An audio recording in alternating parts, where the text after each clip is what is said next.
Ayrton. Dios te bendiga, Cecia. Dios bendiga a todos los amigos y hermanos que ya se conectan a este su programa Fundamentos. Así es, Ayrton, y estuvimos viendo la primera parte de esta nueva serie, Las Bienaventuranzas, el carácter del cristiano. Así es, Cecia, pues tocamos un punto muy importante como es el ser mansos y humildes de corazón, Cecia. Exacto, los pobres de espíritu. Habla mucho de la necesidad que tiene el creyente de Dios. Y es más, hoy seguiremos hablando sobre las bienaventuranzas que tal vez nos faltaron tocar. Así es, así que los invitamos a que se queden con nosotros, aprovechen estos momentos en compartir esta transmisión. Y si quieren dejar alguna pregunta, alguna duda, aquí estaremos porque están con nosotros los profesores del Seminario Bíblico Elín y nuestro amado pastor, el reverendo Luis Mesa Bocanegra, a quien saludamos. Pastor Luis, Dios le bendiga, bienvenido. Dios te bendiga, Ayrton, Dios te bendiga, Cecia, Pastor Juan Carly, Pastor Jimmy, Dios les bendiga, pastores del Seminario Bíblico Elín. Estamos muy contentos de continuar con este tema que es un tema apasionante, ¿no? Maravilloso y muy edificante también. Así es, nos quedó corto el tiempo el programa anterior, pero hoy vamos a continuar y vamos a tocar el punto, los que tienen hambre y sed de justicia. ¿A qué se refiere con esto, pastor? Claro, hay que entender que el término justicia, aquí, algunos pueden entender el contexto, la palabra en un contexto social, ¿no? Pero en realidad tenemos que entender la justicia de Dios, porque eso es en realidad lo que el Señor está enseñando y a eso está enfocando su mensaje, ¿no? La justicia de Dios, que son tres aspectos, ¿no? El aspecto legal, el social y el moral. Entonces, nosotros tenemos que entender que la justicia de Dios, en primer lugar, tiene que ver que, por ejemplo, Cristo muere por nuestros pecados. Ahí es cuando entendemos cómo satisface la muerte de Cristo a la justicia divina. Entonces nosotros tenemos que anhelar la justicia divina, que la justicia divina es perfecta y es maravillosa. Así es, me gustaría que podamos sondar también un poquito acerca de la justicia legal. Claro, como decía el pastor Luis, la justicia de Dios tiene, pues, en la Biblia, esta justicia tiene ciertas particularidades. Primero, el aspecto legal tiene que ver con la justicia en cuanto a la salvación, que tiene que enfocar que el creyente no puede justificarse por sí mismo, sino que necesita ser justificado por alguien, en este caso, nuestro Señor Jesucristo. Eso es el problema de Israel. Israel, etnia, hablo de la nación, que mientras no reconozca a Cristo, a Jesús como el Salvador, ¿no? Entonces ellos tratan de implantar, como muchas religiones, su propia justicia para encontrar la salvación. Pablo lo dice en Romanos, ¿no? Ellos tienen celo de Dios, lamentablemente, que buscan su propia justicia, pero no la justicia de Dios. Ahora, el texto me parece, ¿verdad?, muy, muy interesante porque dice, bienaventurados los que tienen hambre y sed de justicia. O sea, en otras palabras, bienaventurado la persona que tiene esa hambre de ser justa y que a su vez de hacer justicia a su prójimo, a los demás. Pero como bien decían los pastores, para yo ser justo, primero tengo que ser justificado. Y el que nos justifica, por supuesto, es Jesucristo. Segunda de Corintios 5:21 dice, al que no conoció pecado, por nosotros lo hizo pecado, para que nosotros fuésemos hechos justicia de Dios en él, justicia de Dios en Cristo. También 1 Corintios 1:30 dice, mas por él estáis vosotros en Cristo Jesús, el cual nos ha sido hecho por Dios sabiduría, justificación, santificación y redención. No puede haber justicia si uno no ha creído en Cristo. La justicia y la fe, en este caso ahora, van de la mano. Para yo ser justificado, tengo que creer en Cristo Jesús. Y ese por un lado, ¿no? La justicia, como ustedes han dicho, hay una justicia moral, una justicia social también. Claro, la justicia moral tiene que ver ya en los términos de lo que es el carácter y la conducta, ¿no? Lo que somos, como lo que debe ser un creyente, ¿no? En su ser, en su forma. Entonces, un carácter moral, un carácter recto, un carácter santo, ¿no? Porque habla de la justicia de Dios que implica la santidad. Entonces, en el aspecto moral, la justicia de Dios engloba eso, ¿no? Al carácter y a la conducta del cristiano, que debe ser justa, santa y recta delante de Dios. Para entender la justicia de Dios hay que entender que Dios mandó a su Hijo para morir por nuestros pecados. Eso lo vemos, por ejemplo, en el libro de Hebreos, habla claramente, ¿no? De, por ejemplo, el sacerdocio, aplicando y hablando de Cristo, dice, porque Cristo él no era sacerdote según el orden arónico, porque él era de la tribu de Judá, pero vino y su sacerdocio le fue dado según el orden de Melquisedec. O sea, Dios tuvo cuidado en que todo eso se aplicara correctamente, y por eso Cristo viene y él mismo dice, él como sacerdote, porque esa es la base de la justicia. Él dice, él es el sacerdote perfecto y él tiene que entregar un sacrificio. Entonces, ¿cuál es el sacrificio? Dice, sacrificio y ofrenda no te agradó, Jehová. Por eso dije yo, vengo, voy. Ahora, no había cordero, no había becerro, no había nada que pueda satisfacer. Entonces, él como sacerdote, él presenta su propio cuerpo. Wow. Esto es lo que yo presento para satisfacer la justicia divina. Más lindo. Claro, y satisfizo la justicia divina. Entonces, si nosotros logramos entender eso, vamos a entender lo que es justicia, porque si no, nunca entenderemos. Correcto. Entonces, vamos a ver la justicia según el color de cristal con que se mire. Y ese es el problema, que ya la gente distorsiona la justicia, ¿no? Según la ideología, según la formación política, ideológica, filosófica, ellos entienden la justicia. Pero Dios no quiere eso, porque hay una sola verdad. Entonces, si yo entiendo la justicia de Dios, que Dios nos regala la salvación, entonces yo entiendo la justicia. ¿Por qué? Porque no voy a entender la misericordia. No voy a entender el perdón, porque la justicia es eso, no es solamente condenar al culpable, sino hacer misericordia.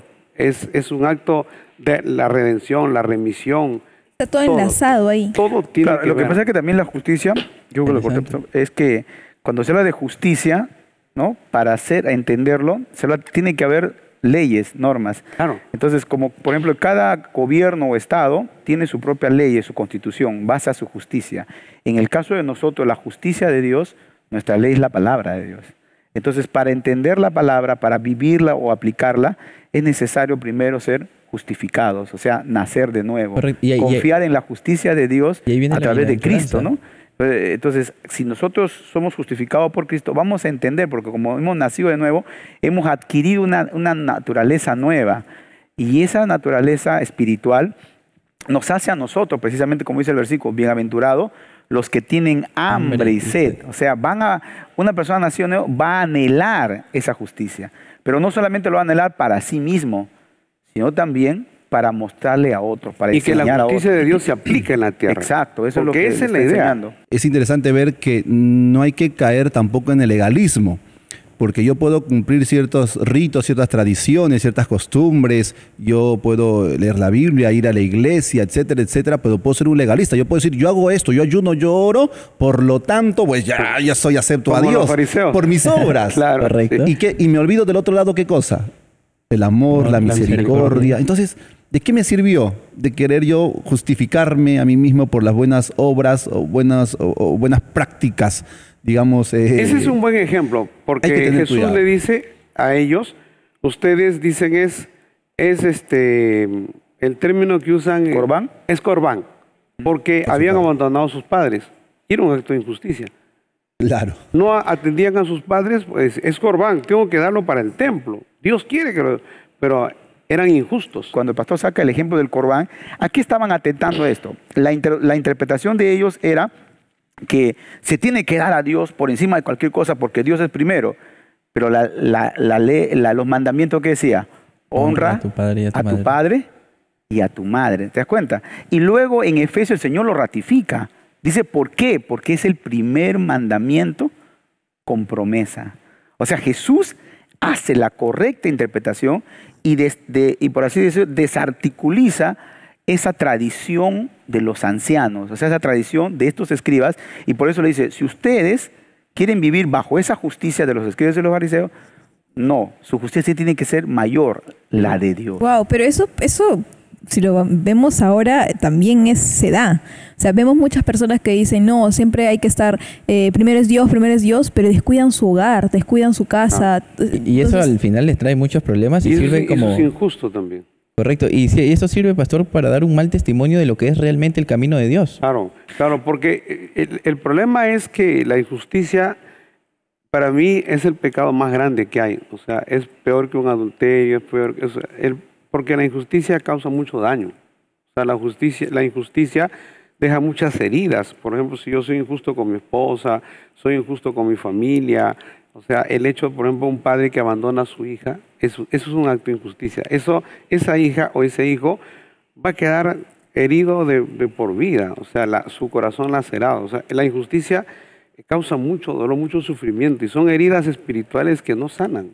Y en solo Dios lo puede hacer. Y en la categoría de Pablo, él pone la injusticia por encima aún de los pecados morales. Sí. Por ejemplo, en 1 Corintios 6:9 dice, ¿no sabéis que los injustos no heredarán el reino de Dios? Y lo dice, no es rey, lo fornicar, y comienza una lista moral, ¿no? Pero pone la injusticia, claro, porque la injusticia precisamente es la raíz, por así decirlo, de donde se inicia el pecado. Es no hacer lo correcto, no hacer el bien, lo que proviene de Dios. Por eso es importante resaltar esto de la justicia de Dios, que los verdaderos hijos de Dios como carácter debe anhelar tener. Y esto es muy importante porque uno dirá, pastor, pero esa forma de ver ya era pues para el tiempo antiguo, la tradición de los ancianos. No, hoy lamentablemente en muchas religiones este virus, yo le llamo virus, ¿no? Que siempre se pega a veces en los cristianos, y la forma como algunos líderes o pastores o que tienen un cargo tratan de implantar una justicia a veces humana, haciendo creando ciertas normas que a veces no van contra la palabra de Dios y a veces hasta choca con el enfoque cultural, ¿no? Y dice, no, por ejemplo, me acuerdo de un pastor que cuando fue a un lugar de un clima tropical de la selva, ¿no? Y él venía de un contexto, pues había pastoreado toda su vida en una sierra, la altura, en lugar de frío. Y cuando uno pastorea en esos lugares de frío, pues la gente, pues todos son tapados, ¿no? Todos se tapan por el frío, todos andan con botas. Pero cuando uno va a la selva, la gente pues tiende a andar más holgada por el calor, ¿no? Las hermanas usan sus sandalias, no sé cómo lo llamarán en otros países. Entonces, cuando él fue ahí, entonces él quiso implantar una justicia. Dijo, no, aquí todos me usan, a las hermanas también, todos usan zapatos cerrados. Hasta quería que usen botas. Entonces, ¿te das cuenta? Es una aplicación de la propia justicia. Claro. O sea, esto no es que era para el tiempo de Jesús. Esto Por eso, exacto. A veces, lamentablemente, hay gente que malinterpreta las cosas de la palabra de Dios, como los escribas y los fariseos, en la tradición de los ancianos, malinterpretaron la Biblia. Por eso Jesús tiene que traer la verdadera interpretación y mostrarnos a nosotros la verdadera justicia. Por eso dice, buscad primeramente el reino de Dios y su justicia. Ahora, yo he visto muchos ministerios que han han llegado a su límite, han quedado fuera de carrera por diversas situaciones, ¿no? Puede ser pues un problema de herejía, un problema moral, un problema de abuso, pero todo empieza con la injusticia. O sea, uno llega a desagradar a Dios con la injusticia. Y luego Dios lo suelta y por eso viene lo otro. Porque es producto del otro. O sea, el otro es como la punta del iceberg, ¿no? Correcto. Lo que se ve. Pero lo de abajo, el monte es la injusticia. Entonces, por eso que la palabra dice, no, bienaventurados los que tienen hambre y sed de justicia. Hay que amar la justicia. O sea, hay que anhelarla, hay que clamar, hay que pedirle a Dios. O sea, y nosotros mismos practicarla. Pues, muestra un deseo ardiente de querer vivir en rectitud a la palabra. Pero es un deseo continuo, porque correcto. El verbo ahí dice, bienaventurados los que tengan hambre y sed, es un verbo de continua. O sea, que no solamente ya aprendí esto y no más, no es solamente para ti. O sea, es un aprendizaje exacto, que engloba un acto constante. Y esto es importante. ¿Por qué? Porque como decía el pastor, si no se practica la justicia, lamentablemente muchos que aparentemente, ¿no?, dirán un día, como luego dicen, no, Señor, que el Señor les cerrará la puerta, pero maestro, yo hacía muchos milagros, sanaba enfermos, tenía dones y tantas cosas, ¿no? Y el Señor dice, no te conocí, hacedor de maldad. Es maravilloso cuando vemos a David, que David, por ejemplo, comete el pecado de tomar la mujer de Urías Eteo, mandar traer a Urias, emborracharlo, mandarlo a su casa, luego lo manda a Eso fue matar, un acto de... ¿no? Y luego él se entera que está embarazada la mujer con la que cometió adulterio y que le mató al marido, y estaba tranquilo. Pasando un año, dice que viene Natán, el profeta, y le dice, rey, algo ha sucedido en tu pueblo, ¿no? Y entonces el rey le dice, ¿qué es lo que ha pasado? Bueno, le cuenta, pues, había un hombre que tenía muchos corderos, tenía muchos, y había otro que vivía al frente que tenía uno solo. Este hombre recibe invitados, el otro tiene uno solo. Este hombre va y le quita al otro su cordero, su corderita, la única que tenía, que dormía, que comía en su mesa, o sea, que era lo único. Y este tenía un montón. ¿Y qué hace David? O sea, porque Dios nos ha hecho así. O sea, Dios nos ha hecho que como seres que anhelamos la justicia. Aunque algunos pueden cometer injusticia, pero Dios nos ha hecho, el ser humano anhela la justicia, o sea, quisiera la justicia. Y él se indignó, dice que se puso rojo, se indignó, se molestó, dijo, ese hombre tiene que ser muerto y tiene que pagar con 4 tantos. ¿Y quién es? ¿No? ¿Quién es? O sea, como diciendo, tengo que aplicar la justicia. Y Natán le dice, ese hombre eres tú. Ese momento no me Y quiero se derrumbó. imaginar. ¿No? Pero es que Dios, o sea, Dios no podía tapar eso. Porque Dios es justo. Pastor, yo más para complementar la idea, cuando uno lee la historia que sigue, cuando David dice, ¿no? Dice, tiene que pagar 4 veces, esas 4 veces lo pagó él. Lo pagó, claro. Correcto. Dios se lo aplicó.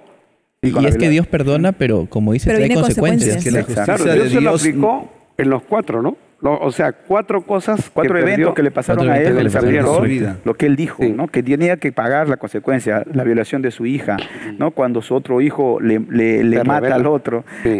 al que había violado. Luego ese hijo se entroniza de él y luego ese mismo hijo abusa de las mujeres. En 4 cosas. Wow, es se de verdad cumplió. que esa parte sí no es la primera Que vez lo que la humilló. escucho. O sea, se cumplió lo humilló. por boca de David la justicia de Dios. Lo que él, o sea, porque lo como dice el pastor, no, el ejemplo muy bonito, porque David tenía que, o sea, él en su ser entendía que la justicia de Dios, pero no la había aplicado en su vida. Claro. Y Dios tiene que enseñarle. Claro, uno puede hablar mucho de justicia, pero tiene que aplicarla. Yo entiendo que a Dios ama la justicia. O sea, si algo ama a Dios es la justicia. Y por eso vemos, como dije al principio, todos los conflictos humanos que hay es por la injusticia. Por la O sea, es algo que causa mucha indignación e injusticia. Pastor, y dentro de la iglesia y del ministerio, viendo este ejemplo, ¿verdad? Ya viéndolo con otra mirada, bajo este concepto, podemos llegar a cometer injusticias, pero hay que tener presente algo. Dios un día nos lo va a cobrar. Dios no nos lo va a pasar Así por como a alto. David, claro que sí. Dios, así estemos en el nivel más bajito o alto, jerárquica o institucionalmente, Dios es Dios y el que comete injusticia, pues cuenta dará a Dios. Y hay gente que puede cometer injusticia Y no se da cuenta. disfrazado, no. Claro, Pero hay gente se da que puede cuenta y hasta cometer, pero disfrazado de justicia. De justicia. Claro. Por eso Pero como hay gente que la no. verdadera esencia de la justicia de Dios se va a mostrar con Cristo. Por eso esa parte que Pedro dice, ¿no? Y esperamos de él cielos nuevos y tierra nueva, donde morará la justicia de Dios. Ahora, yo La por ejemplo verdadera me justicia. pregunto una cosa, digo, ¿por qué? O sea, nosotros somos seres humanos, ¿no? Nosotros no podríamos llevar la carga de 7,000 millones de personas que claman por justicia. Imagínate Dios. Dios tiene reclamo de justicia todos los días de gente que claman por justicia. O sea, todos los días, porque dice, porque el clamor ha subido a mi presencia, ¿no? En el caso de Israel, cuando eran esclavos en Egipto, llegó a su presencia. El caso de injusticia que se habían cometido, o sea, de tiranos, todo, llegan al trono de Dios. Y hay momentos que Dios aplica su justicia.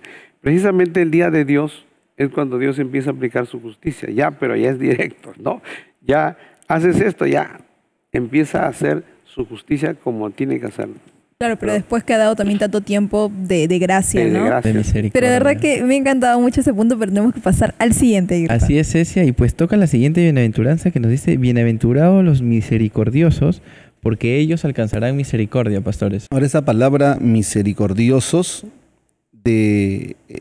o misericordia significa compasión por la gente en necesidad. Tener un espíritu perdonador y un corazón compasivo. Es mostrar misericordia y ser benevolente para con los demás. Es más, se puede también definir como empatía, estar en el lugar del otro. Ponerse en la y a veces posición. Sí. eso no nos pasa. Eso es o importantísimo, no, ¿no? le damos y no nos ponemos en el zapato de esa Correcto. persona. Somos Empatía. hoy en día muy poco empáticos. Y es lo ¿no? que el Señor dice, ¿no? O sea, ustedes, lo que no quieran que hagan los hombres con ustedes, no lo hagan tampoco. La regla de oro. La regla de oro, claro, es eso. Es que el término compasión en el griego, perdón, el término misericordioso en el griego significa precisamente eso, compasivo, tener un espíritu compasivo, o sea, tener compasión por los demás, por los necesitados, ¿no? Lo que decía el pastor Jimmy sobre la empatía, ¿no? De preocuparte más. Y eso lo dice Jesús. El apóstol Pablo. Pablo dice una tremenda verdad sobre esto. Dice en Gálatas capítulo 6, verso 2, dice, sobrellevad los unos la carga de los otros y así cumplid la ley de Cristo. Ahora, ¿te acuerdas cuando la palabra, el Señor habla de un hombre que le debía, que un rey llamó a sus siervos para pedirle cuenta y había uno que le debía como 10,000 talentos, creo. Era un montón de plata.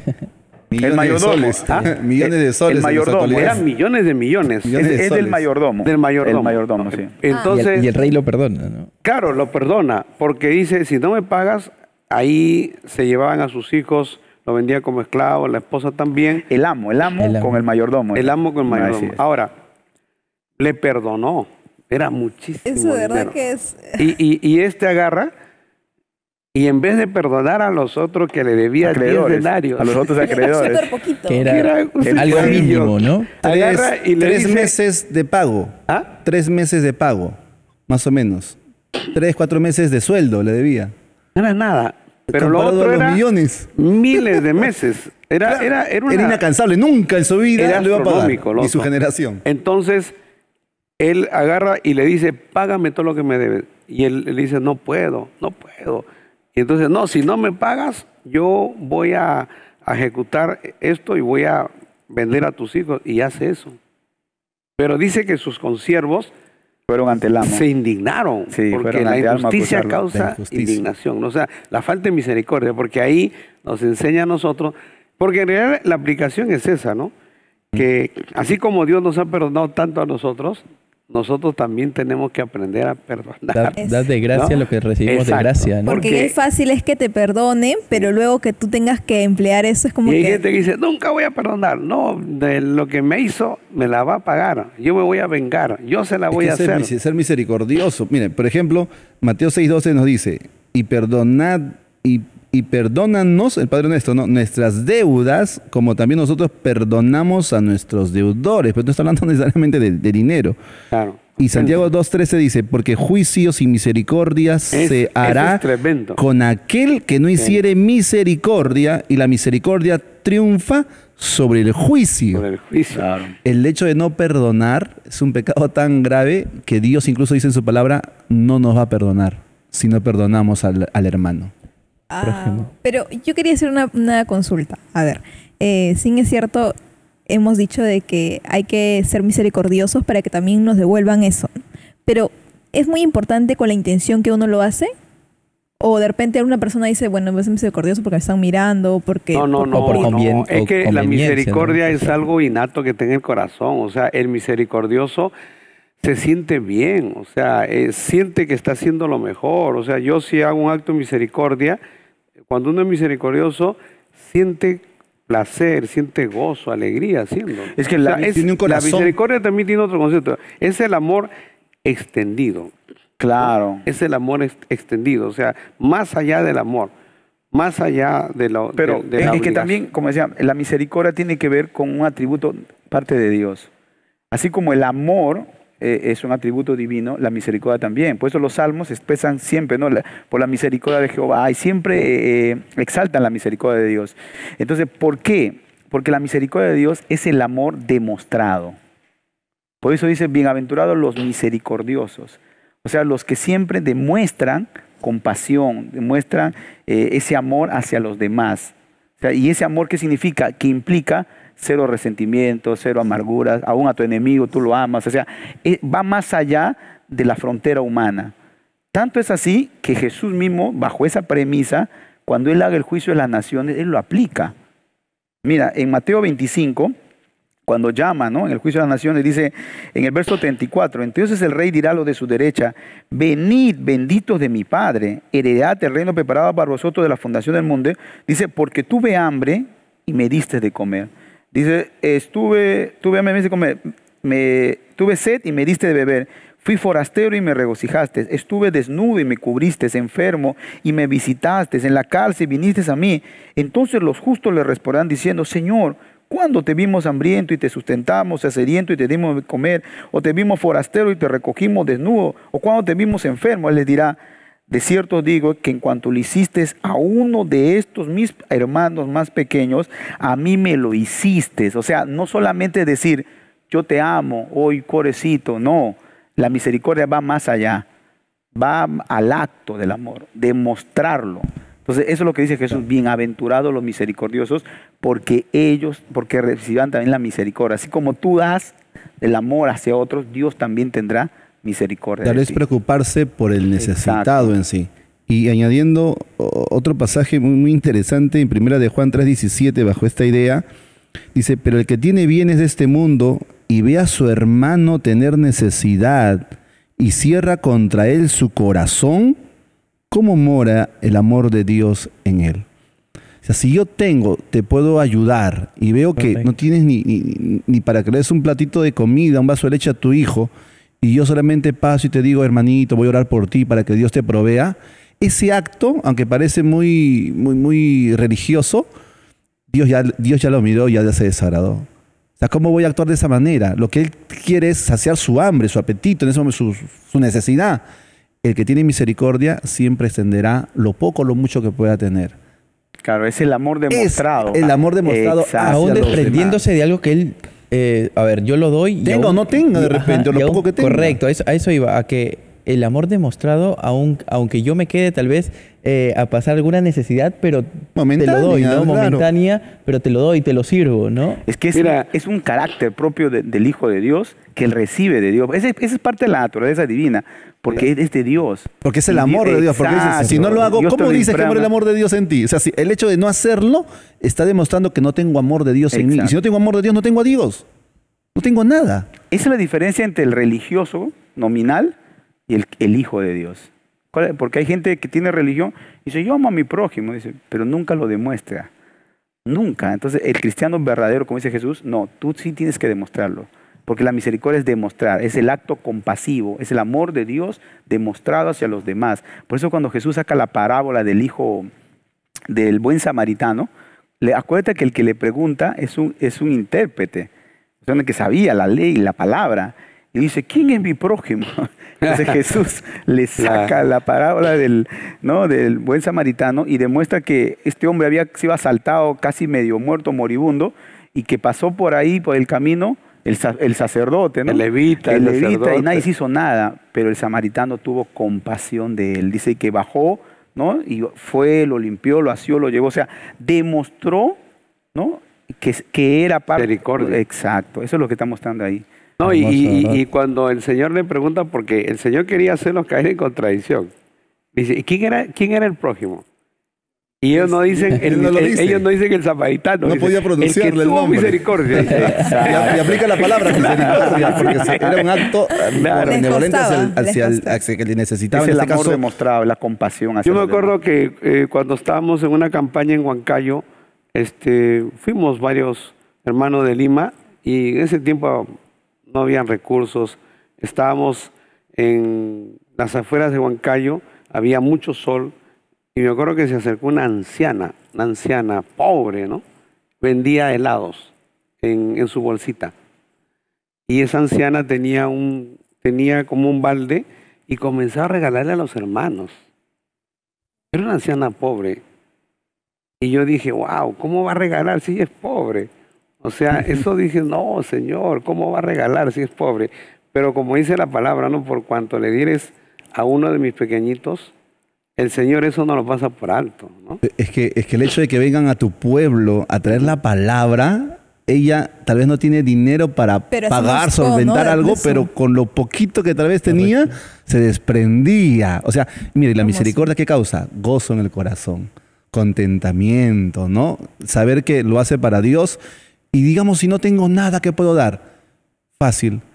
Allí sí, si yo no tengo algo material que dar de repente ante una necesidad, pero yo puedo sí orar sinceramente por esa persona. Puedo darle palabras de aliento, las palabras de aliento, de fortaleza, de confianza en el Señor. En este caso, que no tengo nada, yo también necesito, pero en esa actitud, y Dios sabiendo pues, obviamente que no tenemos nada, ni siquiera ni un pancito que dar, pero tu oración y tu palabra de consuelo, de aliento, es un acto de misericordia también. La Pero ahora intención, bien, ¿no? La intención del corazón. En esta enmienda dice, bienaventurados los misericordiosos, ¿no? O sea, el dar, porque ellos alcanzarán misericordia. O sea, Dios nunca los va a dejar. Claro. O sea, tú te desprendes, Siempre tú queda das, misericordioso. y Dios será igual. O sea, por eso esto debe ser algo característico en el creyente. Por eso lo que estamos viendo son las características de los hijos de Dios, el carácter, las cualidades. Esto debe estar en nosotros. Por eso dice, no nos cansemos de hacer el bien, porque a su ciento No, y la segaremos. palabra lo dice, lo que citó Jimmy, no, juicio sin misericordia se hará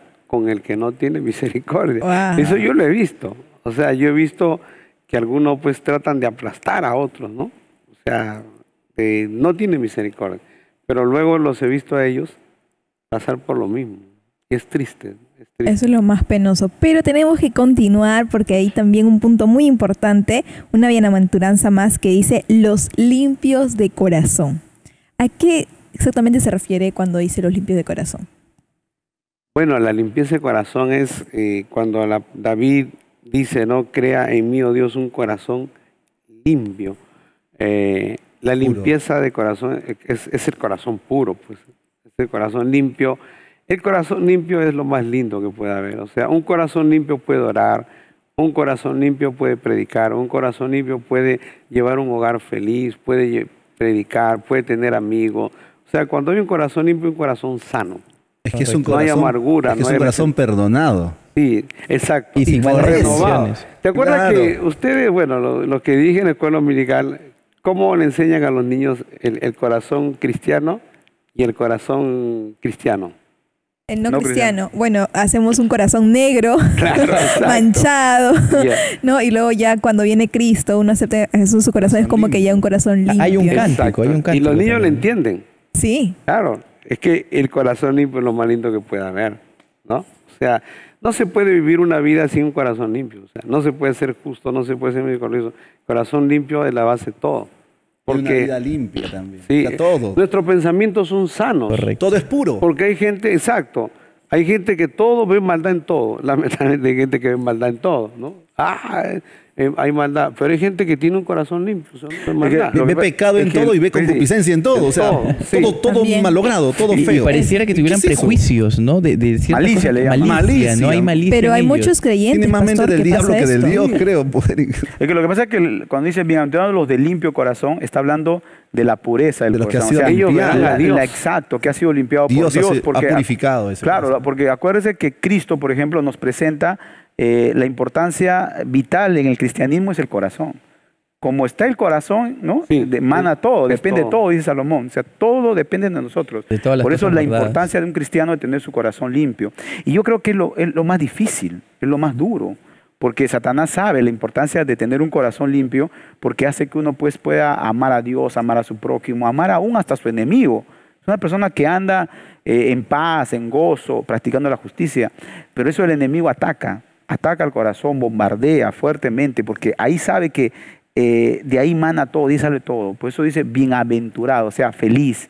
Una persona que tiene su corazón limpio siempre tendrá la felicidad de Mira, Dichoso. yo siempre me voy a los niños, ¿no? Porque si alguien tiene un corazón limpio es un niño. O sea, a un Inocencia. niño tú le dices una cosa y el niño se la cree. Sí. Por ejemplo, yo mis hijos, cuando eran pequeños, yo los fastidiaba. Yo decía que cuando eran chiquitos yo los llevaba, y cuando eran niñitos, ¿no? Que yo los llevaba al culto en mi bolsillo. Y un día me dijeron que yo les estaba mintiendo. Pero yo lo Claro, porque hacía lo de creen broma, todo. ¿no? Porque tiene corazón Corazón limpio, pues, ¿no? O sea, el niño tiene un corazón limpio. Es como una pizarra blanca que ahí no hay nada Habrán hecho escrito. nudos en su cabeza diciendo, ¿cómo hemos entrado en el bolsillo de mi papá? Sí, pero o sea, todo lo creen el niño. Es que cierto. por eso Jesús le dice, de ellos es el reino de los Y cielos. si no os por esa hacéis pureza como del niños, corazón, sí. no entraréis No al entraréis reino de los Ahora, cielos. pero es fácil, corazón es fácil manchar ese corazón. O sea, Sí. si tú estás limpio, pero es fácil hacer eso. El pecado mancha, pues. O sea, yo llegué al evangelio, yo no nací en un hogar cristiano, llegué con mi corazón. De niño tuve un corazón limpio. Todos hemos tenido un corazón limpio de niño. Porque en el niño no hay maldad. O sea, el niño todo lo cree, el niño es inocente, es sano, es limpio. O sea, tú le dices tal cosa y el niño lo cree, ¿no? Te voy a regalar tal cosa y te cree. Te voy a regalar una luna, te voy a bajar el sol. El niño lo cree.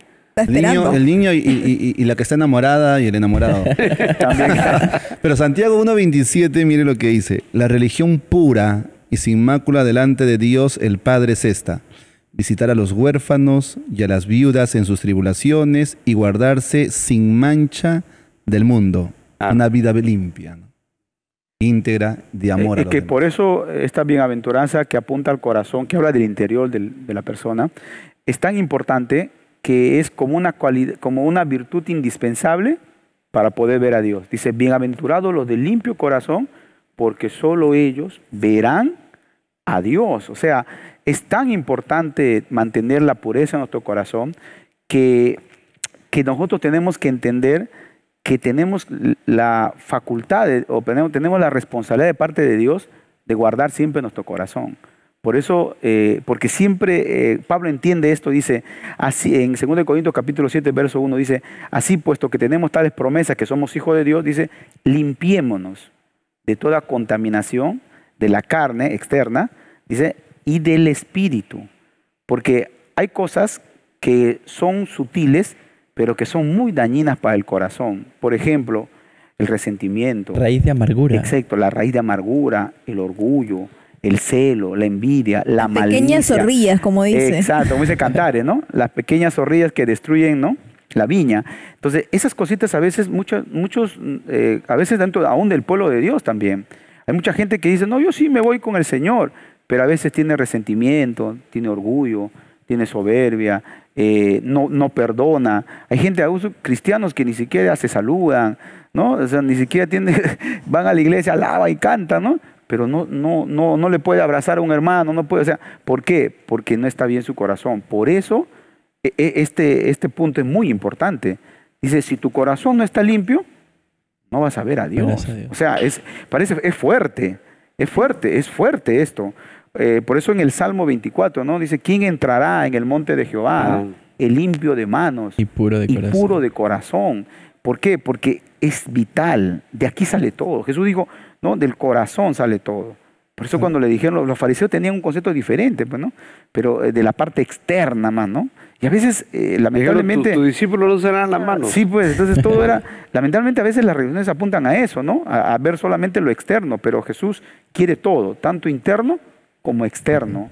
Pero esto del corazón creo que es muy importante, que tenemos que reflexionar todos, porque no es fácil.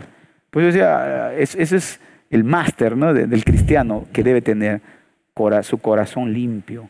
Claro, es muy impactante lo que usted está diciendo en estos momentos, porque es como que todo el creyente dice, no, sí, me voy, yo estoy preparado, estoy listo. ¿Cuándo se va con el Señor? Amén. Todos levantan su mano. Pero a veces no nos examinamos y puede haber cosas en su corazón y nos quedamos. No, además como cita Juan Carly, ese tema me interesa mucho porque ese texto, cuando los fariseos se maravillan de que Jesús llega a comer a un lugar y sus discípulos no se lavaron las manos.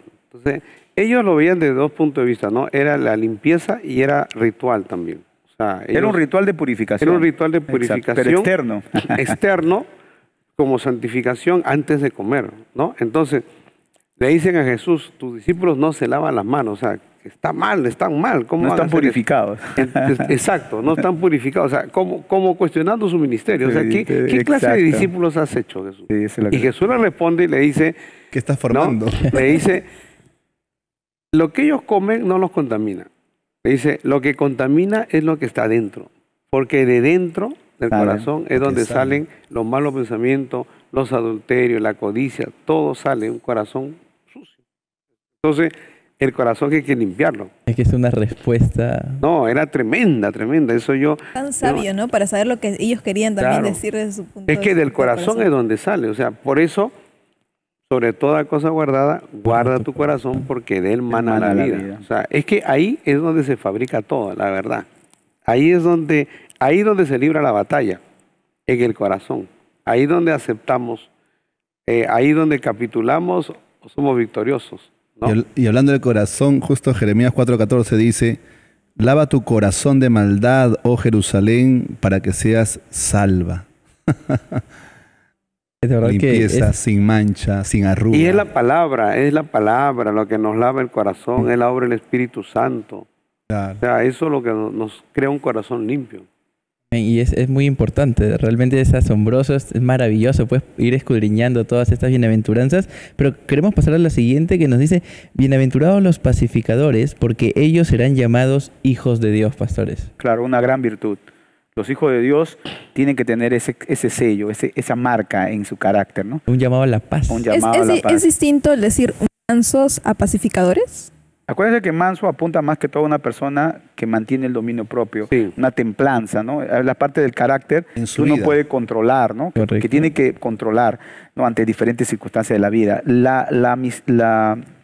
Los pacificadores. La paz tiene que ver ya con el espíritu, o sea, el espíritu afable, de buscar siempre la paz. Por eso a veces nosotros tenemos que entender lo que dice Hebreos 12. Dice, seguid la paz con todos y la santidad, sin la cual nadie verá a Dios. Mira, pero a veces yo me acuerdo hace años cuando hablábamos de la santidad y a veces en nuestro, claro, corto conocimiento decíamos, no, sin santidad nadie verá a Dios. Y ese era nuestro texto como bandera, ¿no?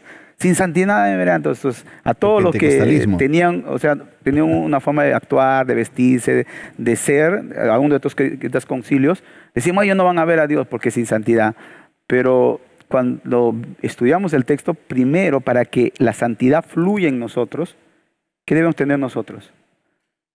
La paz en nuestro corazón, que solo Dios nos da. Cristo dijo, mi paz os dejo, mi paz os doy. Entonces dice, seguid la paz con todos, que habla de qué? De un corazón limpio.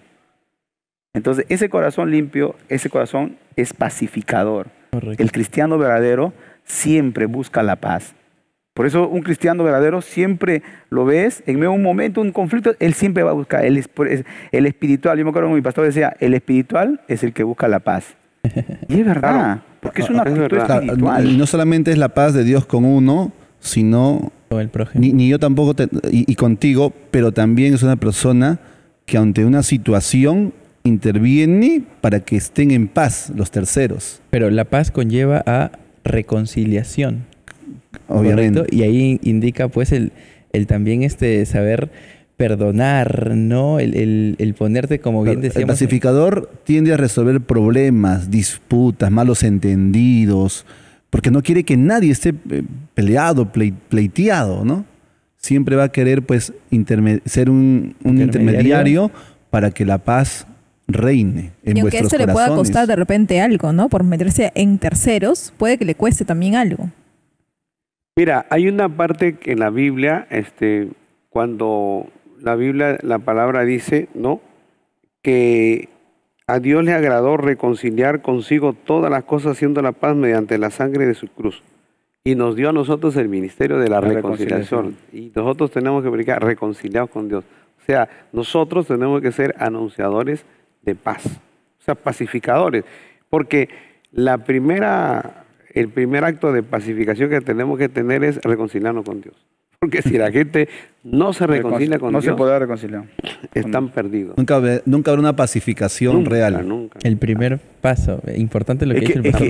que era tan importante que el hombre se reconcilie con Dios, porque esa actitud le daba también que él pueda actuar con otros. Porque había Por enemistad, pues. Claro. Había enemistad entre Dios y el Exacto. hombre. Y cuando hay enemistad, la ira de No hay Dios paz, está contra claro, no hay nosotros. paz. Por eso cuando en Isaías dice, ¿no? Cuán alegres son sobre los montes, ¿no? Los pies de los que anuncian la paz. Sí, la paz. O sea, porque es verdad. O sea, trae alegría, trae gozo, trae reconciliación, trae esperanza. La paz es una gran virtud. Y es más, por ejemplo, las Naciones Unidas que se formó después de la Segunda Guerra Mundial, precisamente tenía como objetivo eso, la justicia y la paz para todos. Pero hemos visto en estos años que no se logra. Tienen hasta sus banderitas, todo. No, y el texto porque humanamente Miqueas no se también. puede. Hay divisiones. Exacto, por eso entre Jesús países, dice, entre no, gobiernos. mi paz os dejo, mi paz os doy, pero yo no la doy como el mundo la da. ¿Por qué? Porque el mundo busca la paz, pero lo busca lejos de Dios. Y lejos de Dios no se puede, porque Dios es la fuente de la paz. Entonces, por eso los pacificadores, bienaventurados los pacificadores, porque ellos serán llamados hijos de Dios. Y eso habla de un título de honor, de excelencia, porque no es fácil buscar la paz. Trabajar por la paz no es fácil, pero solamente los hijos de Dios tienen esa característica en su ser. Están llamados a buscar la paz. Y parte de ello, de no crear conflictos y buscar la paz, mire Filipenses 2:3 lo que dice. Nada hagáis por contienda o por vanagloria, antes bien con humildad, estimando cada uno a los demás como superiores a él mismo. Siempre en estos tiempos uno quiere sobresalir por los demás y crea conflictos, pero no, el pacificador no. Tiene necesidad de ello. Así es, y de verdad que vamos a ir también ya con un siguiente punto que es bienaventurados los perseguidos por causa de justicia. ¿Qué podemos decir ahora? Sí, es cierto, primero habla sobre la paz, pero ahora los perseguidos. Por causa del evangelio, por causa de predicar la verdad, claro. Bienaventurados los que padecen persecución por causa de la justicia, que es predicar el evangelio. Claro, es que siempre en este mundo de injusticia, de maldad, de pecado, siempre va a haber oposición a la justicia de Dios, a la verdad, siempre. Entonces, y eso pues enmienda la persecución. Eso está registrado tanto en el Antiguo Testamento, ¿no? Cómo perseguían a los profetas cuando declaraban la justicia de Dios, la palabra. Nuestro Señor Jesucristo, el ejemplo más grande, Él fue crucificado, ¿por qué? Por predicar la verdad. Es el precio. A mí me gusta la parte de Proverbios capítulo 23 cuando dice, compra la verdad y no la vendas. ¿Por qué? Porque predicar la verdad tiene un precio, compra. O sea, hay un precio. Y por eso cuando Jesús dice, yo soy el camino, la verdad y la vida, Él nos demostró en la cruz, porque pagó el precio de predicar la verdad, porque la verdad es la verdad de Dios es la que hace libre a los hombres. Entonces, se ha padecido, sí, Jesús mismo lo dijo, si al árbol verde hicieron esto, ¿qué no les harán a ustedes? ¿No? Y eso se ve en el libro de Hechos, ¿no? Y el texto, es curioso, el texto da 3 características, o sea, es la misma persecución de diferentes formas. Mire lo que dice desde el verso 11. Ahí habla de que vamos a ser vituperados, es una forma de persecución. Segundo, vamos a ser perseguidos, vituperen y os persigan, es otra forma de persecución. Y más abajo dice, ser objeto, digamos, de que hablen mal de ti. Es otro objeto de persecución. Pero todo esto por causa de la justicia que es Cristo. O sea, todo por causa de Cristo, del Evangelio.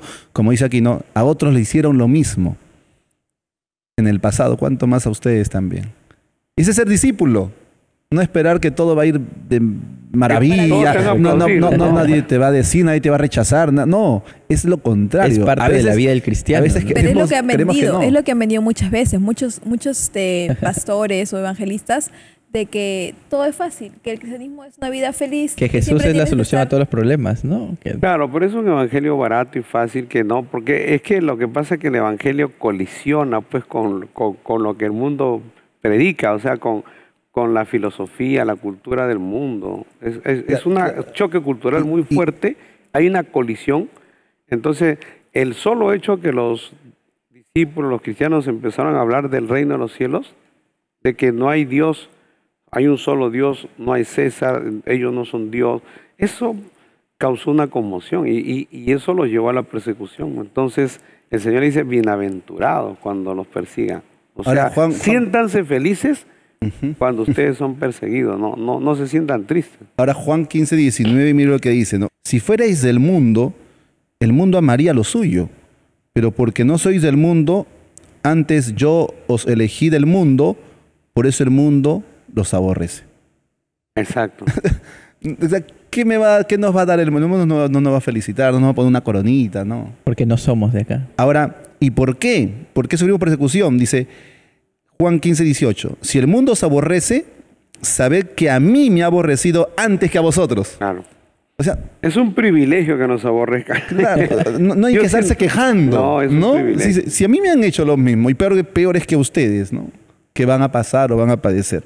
Es que precisamente eso apunta, ¿no? Dice, por causa de la justicia. ¿Por qué? Porque el creyente tiene hambre y sed de la justicia de Dios y lo practica. Es una característica propia de él, y que el carácter justo y recto ya es una oposición al carácter del mundo, injusto, malo, ¿no? Pecaminoso. Entonces, eso de ahí siempre va a mantener una oposición, y los creyentes deben ser conscientes de esto. Por eso Pablo dice que es necesario que a través de muchas tribulaciones entremos en el reino de Dios. O sea, el creyente tiene que armarse de esto, porque lamentablemente hay gente que, como decías tú al comienzo, de pastores o evangelistas que han diluido el evangelio y presentan un evangelio fácil. Entonces la gente cuando llega, ¿no? Dios, ¿verdad?, los cambia, los transforma, pero ante una prueba muchos se sienten, ¿no?, movidos. ¿Qué pasó con el otro? Pero no, ya Cristo nos enseñó que este camino es para valientes. Dice, no, el reino de los cielos hace fuerza y son los valientes los que le arrebatan. Y él dice, no, esforzaos a entrar por la puerta angosta. O sea, ahí habla de esfuerzo, habla de que uno tiene que tener las cosas, ser consciente que este camino es para valientes. Por eso, cuando habla en Apocalipsis 21:8 de las características de los que se pierden y se condenan eternamente, la primera característica es, pero los cobardes. ¿Por qué? Porque el creyente es lo diferente, es el valiente. Ahora, El que ¿cómo está dispuesto actuar? a sufrir por Cristo. ¿Cómo actuar, como dice el pastor Giancarli, ante la persecución, en vituperio, persecución y hasta la muerte? ¿Cómo actuar? ¿Cuál va a ser mi reacción? O sea, me insultas, te devuelvo, tú me ofendes, te digo lo mismo. Me hago la víctima. Ya. ¿Qué dice 2 Corintios 12:10? Dice, por lo cual, por amor a Cristo, me gozo en las debilidades, en afrentas, en necesidades, en persecuciones, en angustias, porque cuando soy débil, entonces soy fuerte. Esa fortaleza solo viene de arriba en estas circunstancias, si no, no podríamos soportarlo, pastor. Claro, No se podría lo que soportar. pasa es que es una constante, porque la Biblia dice persiguieron a los profetas desde el Antiguo Testamento, porque los profetas iban con el mensaje de Dios y como no les gustaba, los persiguieron. Luego persiguieron a los apóstoles, mataron al Señor. O sea, ¿y nosotros qué vamos a pensar? ¿Que vamos a vivir diferente? No, eso tenemos que sufrirlo. O sea, Eso me hace acordar, Pastor Luis, a un texto bíblico que quiero citar, que está en San Juan 16:33, que dice, estas cosas os he hablado para que en mí tengáis paz. En el mundo tendréis aflicción, pero confiad, yo he vencido al mundo, Claro, dijo Jesucristo. Claro, eso es lo que debe haber en nosotros, la confianza, la seguridad. Pero ahí en Mateo, en el sermón dice, ¿no? Gozaos y alegraos, porque vuestro galardón es grande. En otras palabras, el Señor está diciendo, lo que ustedes están pasando, no, bien es porque les espera a ustedes algo mucho mayor que estas pequeñas pruebas. O sea, la mirada del creyente debe estar siempre en Dios. Por eso me gusta cuando Pablo dice al final de su ministerio, en 2 de Timoteo capítulo 4, dice, he peleado la buena batalla, he acabado la carrera. Por lo demás, me está reservada la corona de justicia, la cual me dará, dice el Señor, juez justo en aquel día, y no solo a mí, sino también a todos los que aman su venida. O sea, Pablo entendió, ¿no?, que en Cristo, que en este camino va a haber persecución, va a haber lucha, va a haber oposición, va a haber momentos duros, pero que la mirada de él estaba puesta en Cristo, en el galardón. Por eso Hebreo dice, puesto los ojos en Jesús, el autor y consumador de la fe. No es en vano, ¿no? Todo lo que se requiere, todo lo que nos dicen no es en vano porque va a haber una recompensa mayor en los cielos. claro, y reiterar, ¿no? La palabra es gozaos y alegraos. No sentirse digno de lástima, no, es que la iglesia tiene... Deprimirse, no irse al mundo. No, es que la iglesia tiene que... Porque mira, de los 12 apóstoles, a 10 los mataron. O sea, Judas se mató. Y solamente Juan, el apóstol, murió en Patmos. Pero todo lo demás, incluyendo el apóstol Pablo, también los mataron. Por causa de predicar el evangelio. Es que es un precio, pastor, que se paga. Sí, pero es un privilegio. Es un o sea, privilegio, hay que una entender bendición. que es un privilegio. Yo pienso que cuando mataron, por ejemplo, a Tertuliano, cuando mataron a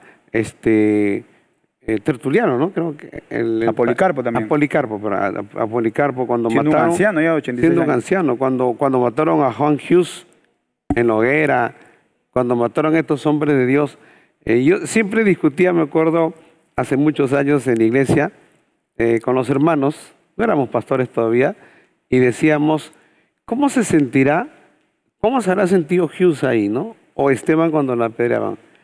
Yo leyendo la palabra, Esteban dice, veo el cielo abierto y al Hijo del Hombre. O sea, no sintieron ni dolor, ni sufrimiento. Exacto. O sea, era la gloria.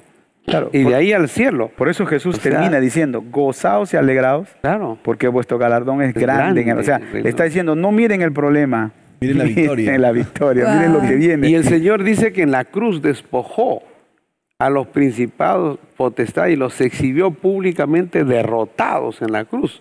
O sea, lo que el diablo consideró que era la muerte, que era la derrota de Cristo, los fariseos, los judíos dijeron, ya, nos libramos de Cristo. Aquí acabó todo. Pero eso fue la victoria del Señor, ¿no? Y la palabra lo dice, ¿no? Ahí los exhibió públicamente, dice. Triunfó sobre ellos, victorioso, y estaban derrotados. Ahí el diablo y todos sus principales fueron exhibidos derrotados. Perdieron. Nosotros estamos peleando contra un enemigo derrotado. Así es. Y los Tenemos la demonios victoria están en Cristo. derrotados. La verdad, pastores, que ha sido una bendición pues tocar estos temas con todos ustedes, agradecerles su participación, Cecia, pero estamos llegando a la parte final. Así es, Ayrton, lastimosamente nuevamente nos ha quedado corto el tiempo. Así es, y recalcarles pues que la oposición a la verdad es algo que el mundo siempre ha estado en contra, Cecia. La verdad es que nosotros como cristianos y conocedores de esta verdad tenemos que estar preparados para padecer por la causa de Cristo. Así es, hoy hemos estado viendo en estas bienaventuranzas de que todo creyente ha sido motivado porque pronta está la venida del Señor Jesucristo y ahí la recompensa. Gozaos y alegraos porque nuestro galardón es grande en los cielos, Cecia. Así es, queremos saludar a toda la audiencia que también puedan dejar sus comentarios. Así es, de esta manera queremos cerrar el programa de día de hoy y no sin antes agradecer al Seminario Bíblico por estar una vez más en este programa en Fundamentos. Y si alguno de ustedes tienen algún comentario o alguna pregunta, pueden dejarla ahí en el buzón de comentarios. De esta manera queremos cerrar el programa el día de hoy, Cecia. Así es, y recordar que donde hay fundamentos, todo crece. todo crece. Hasta la próxima.